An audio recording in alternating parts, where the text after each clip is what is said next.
तो ही गाइस कैसे हो आप लोग। तो swallow star to land of age origin के चैप्टर नंबर 431 में आप सभी का स्वागत है। तो चलो शुरू करते हैं। तो जैसा कि अभी तक हमने पिछले एपिसोड में देखा कि कैसे लूफिन फाइनली 32nd लेवल में आ चुका होता है और वहाँ पर टोटल में 3 रियलम इन्वॉइस होती हैं जिनकी पावर्स बहुत ज़्यादा होती हैं, जिसके साथ हमें यहाँ पे दिखाया जाता है कि फाइनली लूफिन रिलैक्स हो चुका था क्योंकि वो घर वापस आ चुका था। अब ये भी बताया जाता है कि कैसे लॉर्ड जिंगमिंग और सांजू वो भी 28 लेवल को ब्रेक थ्रू नहीं कर पाते। वहीं पे लूफिन जो इन्फिनाइट फिनल स्पेस का सबसे स्ट्रॉन्गेस्ट डायरेक्ट कॉम्बैट वाला बंदा था वो ऑलरेडी 32 लेवल्स को भी पास किया था, वो भी ट्रिक्स को लेकर। पिछले एपिसोड में आपने ध्यान दिया होगा, लास्ट में अगर देखा होगा कि लूफिन कैसे अपने ऑरिजिन डिस्ट्रक्शन की पावर्स को यूज करता है ताकि वो उन सबको थोड़ी देर के लिए रोक सके और फैंटम ऑरिजिन कोर को रिफाइन कर सके। तभी जाकर लूफिन ने 32nd लेवल को पास किया होता है और तब जाके लूफिन अभी रिलैक्स करना शुरू किया होता है।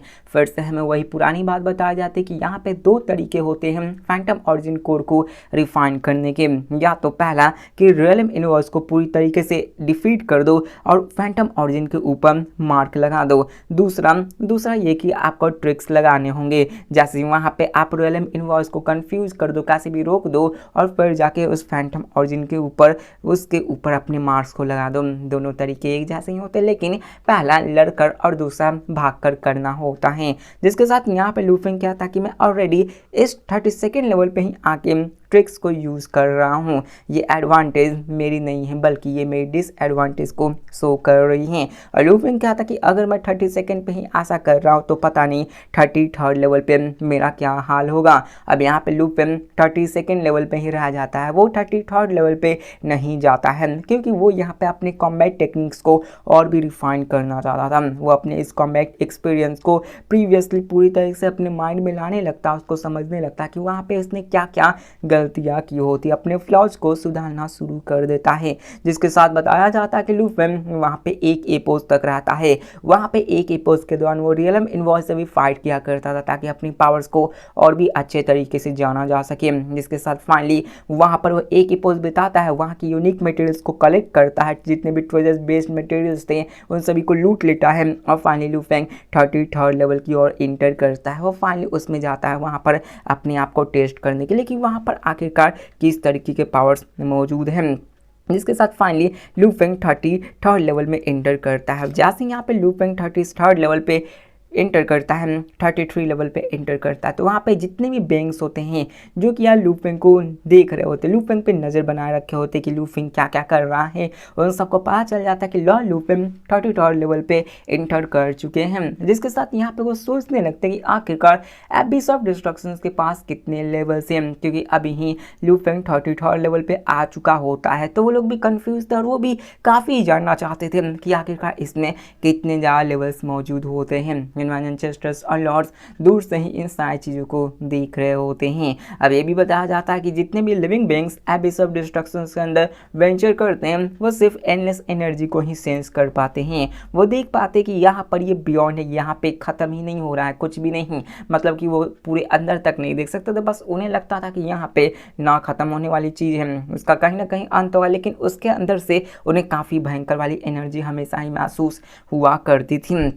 लेकिन जब लूफिन 33rd लेवल पे एंटर करता है, उसको ब्रीच करता है, तो रियलम इन्वॉइस फाइनली वहाँ पे आ जाते हैं और डिस्ट्रक्टिव वर्ल्ड्स की पावर्स भी चैनल होना शुरू हो जाती है। फाइनली वहाँ पे रियलम इन्वॉइस की एंट्री होती है, लेकिन तभी लूफिन अपने डोमेन को यूज़ करता और ब्लॉक कर देता, अपने पावर से पूरी तरह से बाहर का कनेक्शन अंदर से ख़त्म कर देता है। अब यहाँ पे जैसे ही लूफिन एंटर करता है तो ऑलरेडी सी बात है कि वो ऐसा करेगा ही, वो अपनी लाइफ एंड डेथ डोमेन को पूरे हर एक कॉर्नर में घेर देता है। जिसके साथ लूफिन अपने सामने देखता है तो सामने एक दो नहीं बल्कि मतलब 2 ही बंदे होते हैं।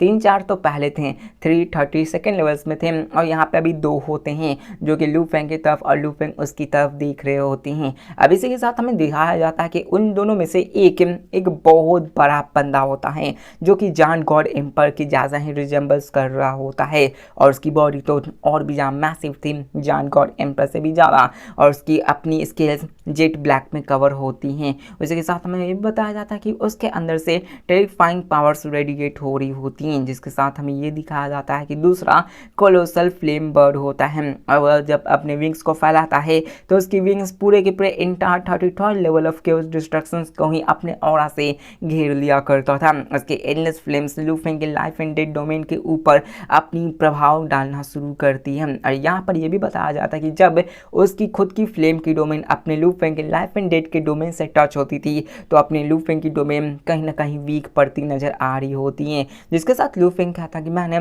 33 लेवल को अच्छे से एक्सप्लोर कर लिया है। यहाँ के डिस्ट्रक्टिव पावर्स ऑलरेडी काफ़ी यहाँ भयंकर तरीके से दिख रही है। मतलब लू फेंग यहाँ पे आते ही जब अपने लाइफ एंड डेथ डोमेन को रिलीज किया था तो उसे यहाँ की सारी चीज़ों के बारे में पता चल गया होता कि यहाँ पे क्या क्या चीज़ें मौजूद हैं। और लू फेंग को ये भी पता चल गया होता कि यहाँ पर टोटल में 34 टाइप्स ऑफ डिस्ट्रक्टिव पावर्स मौजूद है, जो कि उसने माउंटेन ऑफ डिस्ट्रक्शंस में देख रखे होते हैं।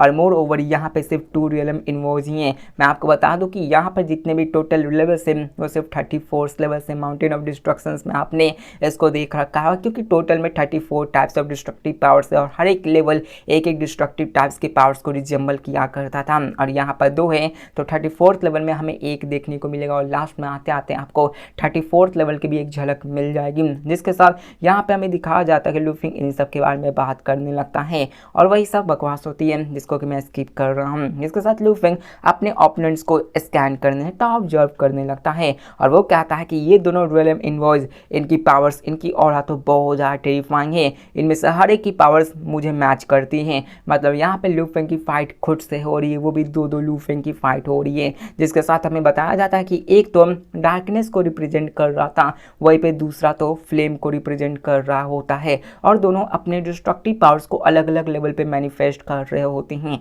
जिसके साथ हमें ये भी बताया जाता है कि एक तो फिजिकल फॉर्म में होता है, वहीं पे दूसरा एनर्जी की फॉर्म में होती है और ये दोनों अपने कॉम्बैट स्टाइल्स में काफ़ी ज़्यादा डिफरेंट होते हैं। लू फेंग ऑलरेडी इन सबके डिस्ट्रक्टिव पावर्स की मिस्ट्रीज को ग्रैप्स कर चुका था माउंटेन ऑफ डिस्ट्रक्शंस के अंदर, तो लू फेंग को उतना सब कुछ पहले से ही पता होता है कि यहाँ पे कैसे कैसे डिस्ट्रक्टिव पावर्स होने वाली है। और जैसे ही वो यहाँ पे आया वो उन सब के कॉम्बैट स्टाइल्स के बारे में भी हिपोथेसिस के दौरान पता लगा लेता कि ये कैसे फाइट कर रहे होंगे। मतलब वो फिजिकल और एनर्जी फॉर्म्स के बारे में ऑलरेडी कहीं ना कहीं उसे अंदाजा होता है। जिसके साथ फ्लेम बर्ड अपने लू फेंग की तरफ घूर कर देखता है और अपने पंखों को फैलाकर लू फेंग के ऊपर अटैक कर देता है। उसकी एंडलेस फ्लेम वो बहुत बड़ी होती है, वहाँ पर वो पूरी तरह से लू फेंग को निगलने की कोशिश कर रही होती हैं। मतलब कह सकते हो कि यहाँ पर वो फ्लेम्स के दौरान से लू फेंग को लाने की कोशिश करने लगे होते हैं। इसी के साथ हमें बताया जाता है कि जैसे ह्यूमन एंसेस्टर्स के अंदर में 9 सॉवरेन्स के अंदर एक ह्यूमन बीस्ट एंसेस्टर आया करता है, तो उसके फिजिकल बॉडी होने के बावजूद उसके पास एक डोमेन भी होती है। लेकिन जो फ्लेम इन्वॉय होता है ना यहाँ पे मौजूद है, उसके पास भी उसी तरीके का डोमेन होता है जो कि सिर्फ फ्लेम से ही बनी हुई होती है और उसकी फ्लेम बहुत ज़्यादा पावरफुल होती है, अपने ह्यूमन बीस्ट एंसेस्टर्स के डोमेन से बहुत ही ज़्यादा पावरफुल होता है। हमें अगर माइंड के रूप में बताया जाए तो लू फेंग की जो domain of life and death है उससे 3 गुना ज़्यादा पावरफुल होती है। लू फेंग ये जानकर हैरान हो जाता है क्योंकि लू फेंग की खुद की डोमेन आपने शुरुआत से ही देखा कि कैसे वो पीछे हो रही होती जब वो अपने फ्लेम्स को रिलीज कर रही थी। इसका मतलब ये है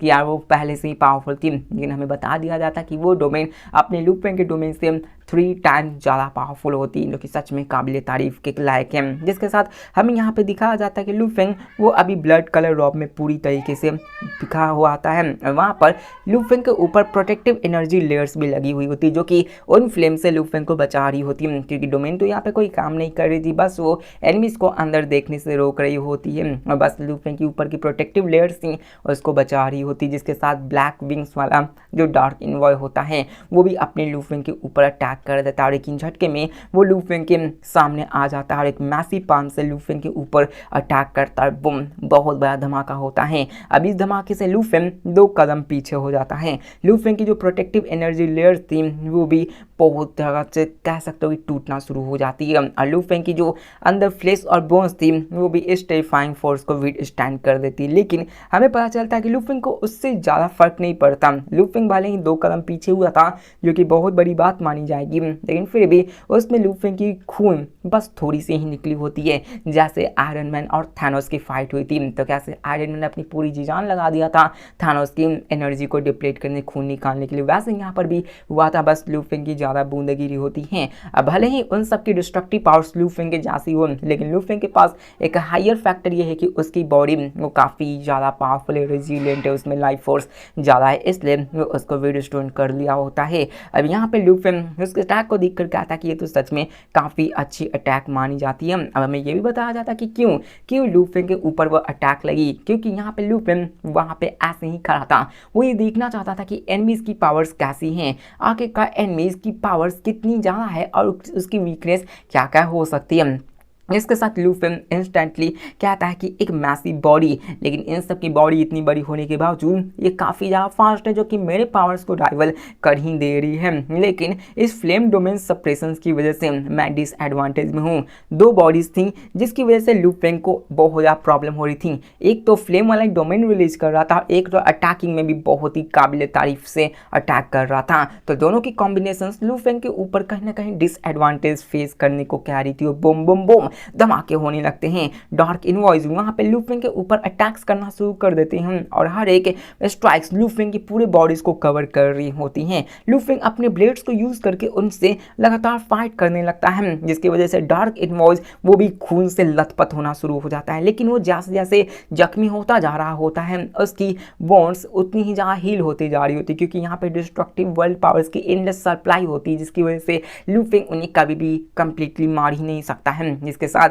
वहां पे फ्लेम डोमेन भी वो फ्लेम वाला बंदा रिलीज करना शुरू करता है, कहता है कि मैं क्यों पीछे रहूं, और वो वहां पे लू फेंग के ऊपर अटैक करने लगता है। दिखाया जाता कि वो अपने फ्लेम लिम्ब से अपने लू फेंग को घेर लेता है किसी सर्पेंट, किसी सांप की तरह, और लू फेंग के हर एक इंच को पिघलाने शुरू करता है, जिससे देखकर लू फेंग काफी फ्रस्ट्रेट हो जाता है। और यहाँ पे लू फेंग को महसूस होता है कि कैसे फाइट के दौरान कोई एनिमी उसको अपने चेन से बांध डाला है। जिसके साथ लू फेंग कहता है कि मैं इसके पास भी नहीं जा रहा हूँ। लू फेंग यहाँ पे चाह रहा था कि वो इन सबसे फाइट तो करे, लेकिन सबसे पहले उसे फैंटम ऑरिजिन कोड को भी रिफाइन करना होगा। लेकिन लू फेंग उन सब के पास जा ही नहीं पा रहा था, क्योंकि ये दोनों लू फेंग को कुछ ज्यादा ही रोक कर रखे हुए होते हैं। दिखाया जाता है कि फ्लेम डोमेन्स तो लू फेंग के ऊपर प्रेशर बनाई हुई थी, लेकिन लू फेंग अपने शॉर्ट रेंज के ओमनी प्रेजेंस को भी यूटिलाइज नहीं कर पा रहा होता है। जब भी लू फेंग उस फैंटम ऑरिजिन के पास जाने की कोशिश करता, डार्क इनवॉय उसका रास्ता रोक देता और एक 1v1 फाइट में लू फेंग अपने ब्लड ट्रेंटरी के पावर्स को यूज कर रहा था, जिसकी वजह से वो 1v1 फाइट में डार्क इनवॉइस को तो रोक सकता था, उसको सरपास कर सकता था, उसको सप्रेस कर सकता था। लेकिन जब उसके सामने दो ऑपोनेंट्स आ चुके थे तो लू फेंग कुछ नहीं कर पाता। फ्लेम डोमेन्स लू फेंग को सप्रेशन बनाए रखी थी, उसको वीकेंड कर रही थी, और लू फेंग की स्पीड भी काफ़ी ज़्यादा लैग कर रही होती है और वो उसमें ब्रेक फ्री नहीं हो पा रहा होता, वो कहीं ना कहीं उसमें जकड़ गया होता है। जिसके साथ दिखाया जाता है कि उस वक्त लू फेंग अपने बॉडी को 3 बॉडीज में 3 क्लोन्स में तब्दील करता है, जिसमें से एक क्लोन 80% एनर्जी रिजर्व्स को रखते हैं और बाकी के 2 क्लोन 10% के ऊपर ऑपरेट कर रहे होते हैं। जो वीकर क्लोन्स होते हैं वो फैंटम ऑरिजिन की तरफ जाने की कोशिश करने लगते हैं, ताकि डार्क इनवॉइस जब इंटरसेप्ट करने की कोशिश करे तो यहाँ पे लू फेंग अपने मेन कॉम्बैट क्लोन से उसको रोक कर अपने वीकर क्लोन से उसको रिफाइन कर ले। जिसके साथ हमें दिखाया जाता है कि भले ही लू फेंग अपने 10% पावर्स को यूज कर रहा था, लेकिन इस वजह से लू फेंग की पावर्स उस 10% क्लोन में काफ़ी ज़्यादा कम हो जाती है 80% के मुकाबले, जिसकी वजह से लू फेंग स्पीड में तो जाने लगता है। लेकिन लू फेंग के इस करतब के कारण जो फ्लेम इन्वॉल्व होता है वो काफ़ी ज़्यादा गुस्सा हो जाता है और अपने एंडलेस फ्लेम डोमेन को कंप्लीटली कॉन्ट्रैक्ट करना शुरू करता है, जिसकी वजह से वो अपने पावर्स को एक जगह कॉन्सेंट्रेट कर पा रहा होता है। वो लू फेंग के दोनों क्लोन्स के ऊपर अटैक कर देता है और दिखाया जाता है कि वो सारे स्नेक्स जो थे वो लू फेंग की तीनों क्लोन्स को जकड़ लेती हैं। जो वीकर क्लोन्स थे वो एकदम से तबाह हो जाती है, वहीं पे जो स्ट्रॉन्गर क्लोन्स थे वो अभी भी सर्पेंट्स को विदस्टैंड करने की कोशिश कर रहे होते हैं। लू फेंग की मेन कॉम्बैट क्लोन जो कि 80% पे थी वो देखते ही देखते एकदम झटके से 100% पे चली जाती है और इसी वक्त लू फेंग अपने पावर्स को यूज करके उन फ्लेम्स स्नेक को भी काट देता है। लेकिन दिखाया जाता है कि वो स्नेक्स भी इंस्टेंटली रीजनरेट हो जाते हैं। देखा जाए तो लू फेंग की पावर्स कहीं ना कहीं लैग कर रही थी, क्योंकि लू फेंग भले ही खुद को पूरी तरीके से रीजनरेट कर दे रहा होगा, लेकिन ये सभी भी अपने आप को उतनी स्पीड से रीजनरेट कर दे रहे होते हैं। लू फेंग इनके ऊपर सप्रेशन नहीं डाल पा रहा था, क्योंकि यहाँ पे 2v1 हो गया था, 2 लू फेंग वर्सेस 1 लू फेंग हो चुका होता है। हमें ये भी बताया जाता है कि जो स्नेक्स लू फेंग को पकड़े होते जकड़े होते हैं वो हर एक स्नेक्स लू फेंग को एक ह्यूमन एंसेस्टर्स की पावर्स का एहसास दिला रहे होते हैं। और यहाँ पर 1-2 नहीं बल्कि डजन्स ऑफ स्नेक्स मौजूद थे, मतलब कि डजन्स ऑफ ह्यूमन एंसेस्टर लू फेंग को जकड़ कर रखे हुए होते हैं। उन सबकी पावर्स बहुत ही ओवरवेलमिंग होती हैं। लूफिंग की स्पीड लॉर्ड वुलन से भी स्लो हो चुकी थी, जो कि सच में काफ़ी स्लो होती है। जिसके साथ यहाँ पे लूफिंग सोचता और कहता कि लगता है यहाँ पे कोई और तरीका नहीं है। जिसके बाद वो अपने बॉडी को 1.08 बिलियन ऑरिजिन कोर्स से डिजॉल्व करता है। वहाँ पे लूफिंग फाइनली अपने ऑरिजिन कोर्स को यूज़ करने वाला था ब्लास्ट के लिए, ताकि वो इसको यूज़ करके फ्री हो सके। जिसके साथ वो अपने खुद के डिस्ट्रक्शंस को जारी करता है। बुम, वहाँ एक बहुत बड़ा धमाका होता है। उस धमाके के कारण दिखाया जाता है कि जितने भी पार्ट में एरिया होते हैं उसके फ्लेम्स, स्नेक, यहाँ तक कि जितने भी होते हैं वो दोनों डार्क और फ्लेम्स वाले, वो दोनों एनिहिलेट हो जाते हैं। बताया जाता है कि वो स्नेक्स की पावर 70 से 80% खत्म हो जाती है और फ्लेम इनवॉइस की पावर्स वो कम्प्लीटली हाफ हो जाती हैं। लेकिन दिखाया जाता है कि हाफ होने के बाद भी क्या होगा, वहाँ पर उन सब के पास एनलेस डिस्ट्रक्शंस पावर की सप्लाई होती, वो ईजिली खुद को अपने आप को पीक स्टेट पे ले जाते हैं। मतलब पलक झपकते ही वो खुद को पीक स्टेट पे ले गए होते, जिसको देखकर लूफिंग सोचते हुए क्या था कि मैं जीत नहीं सकता, क्योंकि लूफिंग की एनर्जी रिजर्व यहाँ पे सिर्फ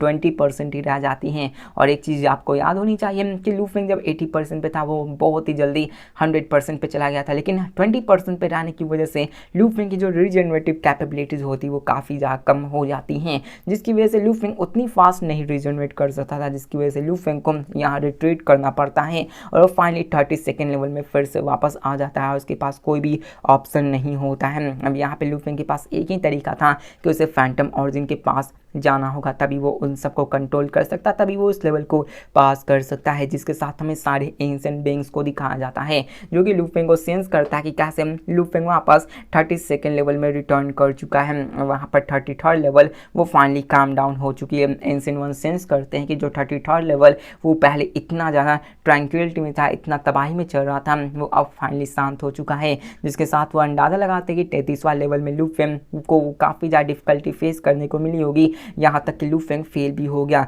या फिर कुछ कह रहे होते हैं कि लूफिंग सक्सीड हो गया होगा, लेकिन वो 32 लेवल में वापस आया ताकि वो रिसोर्सेज को फिर से गैदर कर सके। वहाँ पे ही विंचेस्टर्स अपनी खुद की अलग अलग थ्योरीज रखने लगता है कि ये सब हुई होगी। अब फैक्ट ये था कि लूफिंग 33rd लेवल पे चला गया होता है, मतलब ये हुआ कि लूफिंग 32nd लेवल को मास्टर कर दिया है, मतलब तभी लूफिंग उसके आगे जा सकता है। लेकिन ऐसा नहीं था, अगर लूफिंग जाता तो 32nd के बाद 33rd पे भी जा सकता था, लेकिन वो काफ़ी ज़्यादा हार्ड हो जाता और वैसे करने में लूफिंग को काफ़ी प्रॉब्लम्स होती, जिसकी वजह से सबको लग रहा ही होता है कि लूफिंग 32nd लेवल्स को पास कर जाता है, अभी वो 33वां लेवल पे जा पाया होता है। जिसके साथ यहाँ पे लूफिंग आकर इसके बारे में सोचने लगता कि आखिरकार मैं कैसे करूँ। अब इसी के साथ हमें ये भी दिखाया जाता है कि कैसे वो लोग लूफिंग की भी तारीफ कर रहे होते कि 32nd लेवल पे जाने की वजह से लूफिंग अपने पावर्स को दिखा चुका है, क्योंकि सांजू जो कि सेकंड मोस्ट पावरफुल बीइंग है वो सिर्फ 27th लेवल पे ही जा चुकी है। जिसके साथ फाइनली हमें सीन चेंज कर लूफिंग को 32nd लेवल पे दिखाया जाता है, जहाँ पर लूफिंग अपनी एनर्जी रिजर्व्स को अपने उस डिस्ट्रक्शंस में लेयर्स की वजह से काफ़ी जल्दी रिप्लेनिश कर रहा होता है, क्योंकि वो उसका मास्टर था तो उसे एनर्जी आराम से मिल सकती है। इसके साथ वो वहाँ पे बैठकर अपने गंभीर से ख्यालों में डूब जाता है और वो सोचते हुए कहता है कि जो डार्क इनवॉइस है और फ्लेम इनवॉइस है उन दोनों की पावर्स मेरे ही जितनी है। एक तो क्लोज कॉम्बैट में काफ़ी ज़्यादा महारत हासिल कर रखा है, वहीं पर दूसरा तो डोमेन कंट्रोल और अपने बाइंडिंग टेक्निक से मुझे हमेशा ही रोक कर रखा करता था। लूफिंग इन्हीं सब के बारे में सोचने लगता है। लूफिंग अभी काफ़ी ज़्यादा ट्रबल में होता है, क्योंकि अगर उन दोनों की अटैकिंग पावर और कॉम्बिनेशंस ऑफेंसिव डिफेंसिव सभी देखा जाए तो काफ़ी अच्छी होती है। लूफिंग अकेला कुछ नहीं कर सकता। मोर ओवर उन्हें केओस डिस्ट्रक्शंस रियलम के एनर्जी सप्लाई से फ्यूल भी मिलती है, जिसकी वजह से लूफिंग उनकी एनर्जी को ख़त्म भी कर दिया। अपने खुद के डिस्ट्रक्शंस करने के बावजूद वो खुद को बहुत ही जल्दी अपने को पीक लेवल पे ले जा सकता है। लूफिंग बार बार इसको नहीं यूज़ कर सकता, जिसके साथ लूफिंग सोचने लगता कि मैं उन सबसे कैसा पीछा छोड़ाऊंगा। वहाँ पर सोचने लगता कि फ्लेम इनवर्स की डोमेन तो वो हिडन बीस्ट एंसेस्टर्स को भी पास कर देती है, जो कि 9 सॉवरिन्स के में से एक आते हैं जो अपने डोमेन के लिए ही जाने जाते हैं। जिसके साथ वो क्या था कि मैं फ्लेम इनवॉइस को एस्केप नहीं कर सकता हूं, लेकिन यहाँ पर डार्क इनवॉइस के पास डील करने के कोई ना कोई जरूर रास्ते ही होंगे। यहाँ पर मैं अपने सिर्फ एडवांटेज को इसमें यूज़ कर सकता हूँ। लूफिंग वहाँ पे अपने कॉम्बैट टेक्निक्स को सोचने लगता है, अपने माइंड के अंदर वो खोजने लगता कि आखिरकार मैं उन दोनों को कैसे हराऊंगा। लेकिन तभी वहाँ पे लूफिंग के माइंड में एक आइडिया आता है, वो कहता है कि चलो इसे करते हैं। और लूफिंग फाइनली खुद को फिर से पीक स्टेट पे ले आता है, फिर से वो 33rd level of एबिस of destructions में कदम रखता है, क्योंकि लूफिंग के मन में कोई आइडिया आता है अब जैसे ही लूफिंग एंटर करता है वो सबसे पहले अपने domain of life and death को पूरे एरियाज को इन्वेलप करने में लगा देता है। उसके बाद लूफिंग अपने वर्ड सेवरिंग ब्लेड को लेता है और सामने अपने डिस्टेंस की तरफ देखता है जहाँ पे दोनों फिगर्स फिर से मेटेरियलाइज होके आ गए होते हैं और लूफिंग उनके आते ही अपने सीलिंग टेक्निक को यूज़ करता है और अपने हाथों को आगे बढ़ाता और वही अपने ब्लेड फॉर्मेशन जो कि टाइम एंड स्पेस की फॉर्मेशन होती है लूफिंग उसको एक्सटेंड करता। पहले लूफिंग से 5-10 यूज़ कर सकता था लेकिन अभी लूफिंग टोटल में 30 स्ट्रिक्स ऑफ ब्लेड्स को यूज़ कर सकता था जो कि उसकी पावर्स को दिखाती है कि वो कितनी ज़्यादा बढ़ चुकी है। उसी के साथ लूफिंग उन 30 स्ट्रिक्स ऑफ ब्लेड्स को यूज़ करके टाइम एंड स्पेस के पूरी एनर्जी ट्रांसफर को ब्लॉक कर देता है और डार्क इनवर्स को कम्प्लीटली सील कर देता है। और हर एक स्ट्रिक जो ब्लेड लाइट की होती हैं उसमें जो 30 स्ट्रिक्स थी तो उसमें हर एक स्ट्रिक्स में लूफिंग की 1% की एनर्जी रिजर्व थी। मतलब इस पूरे फॉर्मेशन के अंदर लूफिंग की टोटल एनर्जी रिजर्व 30% लग गई होती है और ये ट्रिपल एब्सोल्यूट ब्लेड फॉर्मेशन होती है जो कि लूफिंग की क्लोन कॉम्बैट टेक्निक से ही बनी हुई होती है और जिसको दिखाया जाता है कि डार्क इनवॉइस भी इसके अंदर फंस कर रह जाता है, वो निकल ही नहीं पा रहा होता है। और इसके बाद हमें दिखाया जाता है कि लूफिंग उनको बस रोकने की कोशिश कर रहा था, वो उनके ऊपर अटैक नहीं कर रहा था बल्कि उनको अपने टैंक्सन के जैसे अपने ब्लू सिल्वर लाइट के प्लांट के जैसे केज में उनको ट्रैप करके रखे हुए होते हैं। उसके साथ जो ब्लेड फॉर्मेशंस होती है वो बाहर को पूरी तरह से लॉक कर चुकी थी ताकि अंदर का बंदा बाहर ना आ सके, वो काउजन इफेक्ट के कनेक्शंस तक को तोड़ दिया होता है। लूफिंग ब्लेड फॉर्मेशंस को मेंटेन करता है और वो देखता है कि कैसे वहाँ पे दोनों रियलम इनवॉइस आ चुके हैं तो फैंटम ऑरिजिन भी अपीयर हो चुकी है, जिसके साथ लूफिंग वहाँ पे समय को वेस्ट नहीं करता और डायरेक्टली उस फैंटम ऑरिजिन की तरफ निकल पड़ता ताकि वो उसको रिफाइन कर सके और एक इंस्टेंट में उसके पास पहुँच भी जाता है। लेकिन हमें दिखाया जाता है फ्लेम डोमेन को जो कि यार वहाँ पे लूफिंग को सप्रेस करने की कोशिश करने लगता है। वहाँ पर वो लूफिंग के ऊपर अपने सर्पेंट से अटैक करता। मतलब देखो लूफिंग यहाँ पे सिर्फ एक उसे डार्क इनवॉइस को ही कैप्चर किया था, अपने उस फ्लेम मॉन्स्टर को अभी छोड़े हुए था और उसको छोड़कर लूफिंग फैंटम ऑरिजिन की तरफ जा रहा होता है। लेकिन वो फ्लेम डोमेन से अपने लूफिंग के ऊपर फिर से अपने सर्पेंट की बॉडी से उसको रोकने की कोशिश कर रहा था। लेकिन तभी दिखाया जाता है कि लूफिंग के बॉडी के अंदर से 100 ब्लेड लाइट्स निकलती है जो कि पूरे के पूरे सर्पेंट्स को खत्म करना शुरू कर देती है। वो सर्पेंट सैटर हो जाती है और फिर से रिफॉर्म होने लगती है। लेकिन लूफिंग के चारों तरफ वो रिलेंटलेस बढ़ने लगते हैं, वो पूरी तरह से घूम रहे होते हैं। लूफिंग के चारों तरफ जितने भी सर्पेंट्स आते हैं वो ब्लेड्स उनको काटते जा रहे होते हैं। कह सकते हो कि वो लूफिंग के चारों तरफ एक चक्रव्यूह बन के घूम रहे होते हैं और लूफिंग को उन सेंटिनेंट हंटर्स से बचा रहे होते हैं, जिसके साथ हमें दिखाया जाता है कि लूफिंग बहुत ही स्पीड से आगे बढ़ रहा होता है। वो अपने 100 ब्लेड के प्रोटेक्टिव लाइट से फैंटम ऑरिजिन के पास आ जाता है। अब ये बताया जाता है कि फिजिकल फॉर्मिडल में डार्क इनवॉइस वो ट्रिपल एब्सोल्यूट ब्लेड टेरिटरी में टेम्पोरली फंस चुका था, वो अभी इतनी जल्दी नहीं निकल सकता था। लेकिन यहाँ पर वो उसे तोड़ने की भी कोशिश कर रहा था। लेकिन हमें ये भी बताया जाता है कि लूफिंग का जो ब्लेड फॉर्मेशन होता है उसमें 3 लेयर्स मौजूद होते हैं। अगर एक लेयर टूटा भी तो लूफिंग उसको फिर से रिप्लेनिश करके फिर से फॉर्म कर सकता है। लेकिन यहाँ पे टोटल में 3 लेयर्स है तो तीनों को एक साथ तोड़ पाना उसके लिए भी काफ़ी ज़्यादा मुश्किल होता है, जिसकी वजह से दिखाया जाता है कि यहाँ पर उसने डार्क इनवॉइस को बांध के रखा था। वहीं पर फ्लेम इनवॉइस की बात करें तो वो डायरेक्ट कॉम्बैट में उतना ज़्यादा पावरफुल नहीं होता है, जिसकी वजह से लूफिंग उसको बांध कर रखा होता है। बात करें वो स्मॉल सर्पेंटांस की तो होना सबकी पावर्स एक ह्यूमन एंसेस्टर्स के जितनी थी, लेकिन लूफिंग की पावर्स इतनी थी कि वो ह्यूमन एंसेस्टर्स को मार सकता था, जिसकी वजह से लूफिंग उनको रोकते हुए फाइनली फैंटम ऑरिजिन के पास जाता और अपने मार्क्स को इम्प्रिंट करता। जैसे ही मार्क लगाता है दोनों के दोनों डार्क रियलम इनवॉइस और फ्लेम इनवॉइस शांत हो जाते हैं और लूफिंग के सामने झुक जाते हैं, जिसके साथ लूफिंग फाइनली राहत की सांस लेते हुए कहता कि ये काम कर गया। अब ये दोनों रियलम इनवॉइस दोनों डिस्ट्रक्टिव के पावर्स के हर एक एस्पेक्ट के अपने लिमिट पे जा चुके होते हैं, उनकी पावर्स काफ़ी ज़्यादा थी और लूफिंग जब तक उनको रोक कर नहीं रखता लूफिंग से फाइट करके तो नहीं जीत सकता था। अब लूफिंग कहता कि मैंने 33 लेवल्स ऑफ एबिस ऑफ डिस्ट्रक्शंस में गया, जहाँ पे शुरुआत में 3000 से लेके अभी मैं फाइनली 2 पे आ चुका हूँ, जो कि दिखा रहा है कि इन सब की पावर्स कितनी ज़्यादा खतरनाक है। लेकिन यहाँ पर लूफिंग एक और चीज़ जानता था कि हर एक लेवल में कोई ना कोई फ्लॉज मौजूद होती हैं, लेकिन फ्लॉज होने के साथ क्या होता है जब तक आपकी पावर्स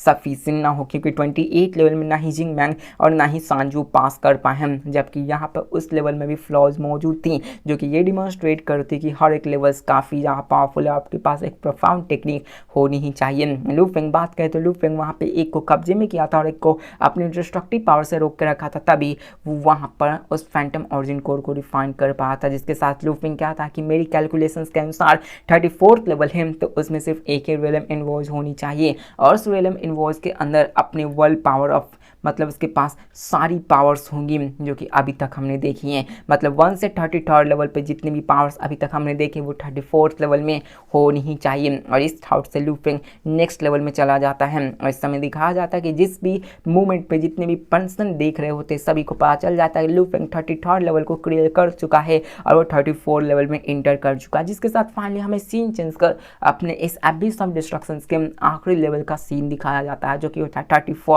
34th लेवल। यहाँ पे दिखाया जाता है कि जैसे ही लू फेंग आता है वो अपने domain of life and death को पूरी तरीके से चारों तरफ फैला देता है ताकि वो एक्सटर्नल ऑब्जर्वेशन से बच सके। लू फेंग चारों तरफ देखता है तो लू फेंग को दिखता है कि वहाँ पे सिर्फ अंधेरा है, सॉलिड लैंड मौजूद है और वहाँ पे ब्लैक मिस्ट चारों तरफ मौजूद है। तभी उन मिस्ट के अंदर से एक बंदा मेटेरियलाइज होता है जिनके अंदर से हमें पूरी नफरत की भावना देखने को मिल रही थी। मतलब उस बंदे के अंदर जितनी नफरत कह सकते हो वो सारी नफरत आगे भरी हुई होती है, हर एक पार्टिकल्स वो अपने आप को मैनिफेस्ट करना शुरू कर देते हैं। वहाँ पे एक फिगर बन जाता है, लू फेंग उस रियलम इन्वॉल्व को ऑब्जर्व करना शुरू करता है और ये बंदा पूरी तरह से ब्लैक में होता है और ये डार्क रेड लाइट में ग्लो कर रहा होता है और इसकी पूरी मेमोरीज, मतलब कह सकते हो कि इस बंदे के आने की वजह से ही वहाँ पे पूरी की पूरी डिस्ट्रक्शंस रियलम में पूरी की तरह से एक गुहार लग जाती हैं। वहाँ पे सबको चीखें सुनाई देने लगती हैं जो कि रोने की होती है, वो दुख दर्द का होता है जो कि आज तक इस पूरे के पूरे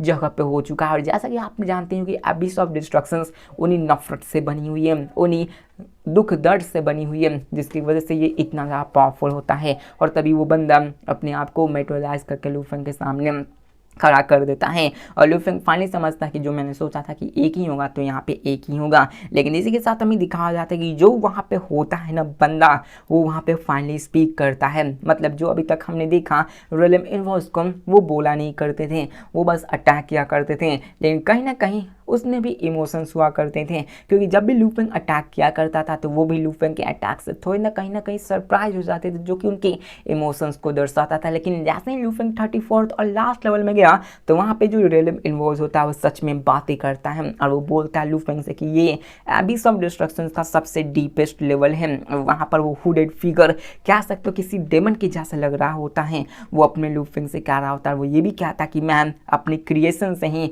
इस जगह का इंतजार कर रहा हूँ, मैं इस चीज़ का इंतजार कर रहा हूँ और यहाँ पे तुम पहले अल्टीमेट लाइफ फॉर्म हम जो कि इस प्लेस तक आए हो। मतलब यहाँ पे हमें दिखाया गया कि एक और एंटिटी मौजूद है जो कि इतना पावरफुल है जो कि ऐसे टेस्ट और ट्रायल्स को क्रिएट कर सकता है, जो कि फाइनली ये दर्शाती है कि यहाँ पर लॉर्ड्स के ऊपर में भी एक लेवल मौजूद होती है जो कि काफ़ी ज़्यादा पावरफुल है। हमें पूरी तरह से दिखाया नहीं गया कि वो एंटिटी भी डायरेक्टली इंटरफेयर कर सकते हैं, लेकिन हाँ यहाँ पर उससे लॉट से भी ऊपर के लेवल्स मौजूद हैं जो कि यही प्रमाण दिखाते कि यहाँ पर एक लिविंग बीइंग मौजूद है जो कि लू फेंग से बातें कर रहा है कि कैसे वो काउंटलेस क्रिएशन से मतलब वो क्रिएशन से ही इन सब का इंतजार कर रहा है। ये ऑमनीपोटेंट बीइंग हो सकती है, 3 ऑमनीपोटेंट बीइंग्स, वही इटर्नल एंड हेलफायर और ये अपनी एबिस ऑफ डिस्ट्रक्शन। तो हम फाइनली नेक्स्ट लेवल एपिसोड्स में देखेंगे क्या होने वाला है, आखिरकार इस यूनिवर्स का राज क्या है, आखिरकार कौन सा लेवल आगे होने वाला है और लू फेंग कब उस लेवल तक पहुंचता है। तो मिलते हैं नेक्स्ट लेवल में